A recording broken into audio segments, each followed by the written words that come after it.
How to become a freelancer part 2. Ang kailangan mong gawin susunod, after mo mapili yung service na provide mo sa client mo, is gumawa ka ng portfolio na kung saan doon nakalagay or nakakompile yung mga ipoprovide or mga na-provide mo na output or service sa clients mo. Sabihin natin, for example, video editor ka. Diyan makikita ng prospect client mo, once na nag-outreach ka, yung mga sample videos na inedit mo, then pagbabasehan nila na yun kung competent ka ba na kunin nila as their freelancer or freelance video editor. So nga ba pwede gumawa ng portfolio? Pwede kang gumawa sa Google Drive, website portfolio, sa Canva, sa Wix, and sa WordPress. I recommend using Canva because it is a beginner-friendly website na kung saan madali mo lang mapalabas yung creativity mo using a basic interface. Kung gusto niyo magpa-check ng portfolio nyo, just click the link in my bio. Andun yung mga freelancers and entrepreneurs community natin. Kita-kits tayo dun.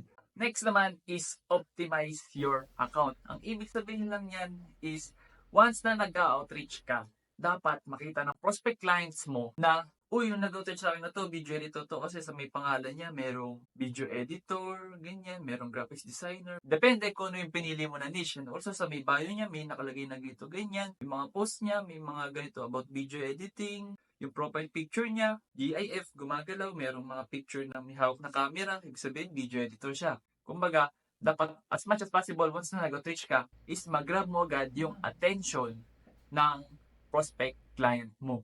Once na na-optimize mo na yung mga account mo, yung portfolio is maayos na, ang gagawin mo na next is maghanap ng client. Saan naman maghahanap ng client? Ngayon, meron tayong mga nabanggit sa may part 1, yung mga pwedeng pag-outreachan, IG, sa YouTube, sa Facebook, using Google Mail, sa Upwork, online jobs, and sobrang dami pa. Ngayon, ang target market mo, for example, is real estate. Ngayon, pupunta ka sa may search bar din, itatype mo yung real estate, then makikita mo na doon yung mga listahan ng mga real estate agents or owners. Then, i-analyze mo kung sila ba ay qualified para maging client mo. Kung need ba nila video editing services, copywriter, social media marketer, social media manager, so on and so forth. Then, imi-message mo sila. Ang tawag natin dyan is yung outreach. Yan yung pagkakalabit natin sa kanya na, mag-apply ako sa'yo. Yun. Kumbaga, ito yung pwede nyo gamitin na outreach template para hindi na kayo mahirapan.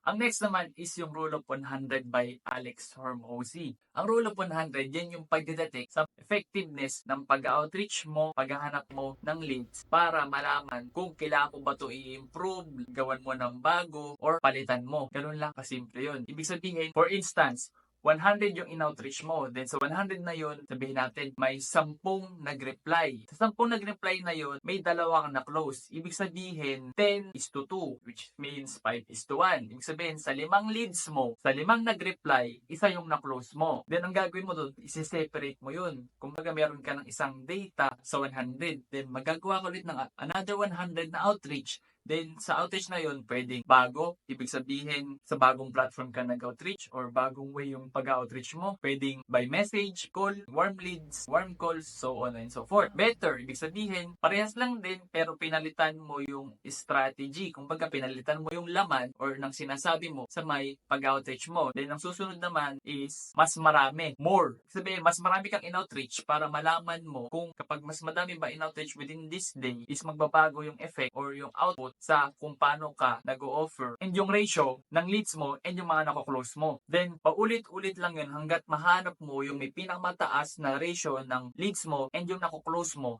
as your client. Ang sinasabi ni Alex Hormozy sa Rule of 100, more, new, better. Ganun lang para mas tumaas yung ratio ng nako-close mo sa mga nagiging leads mo. I'm Cherubim Samson, follow for part 3.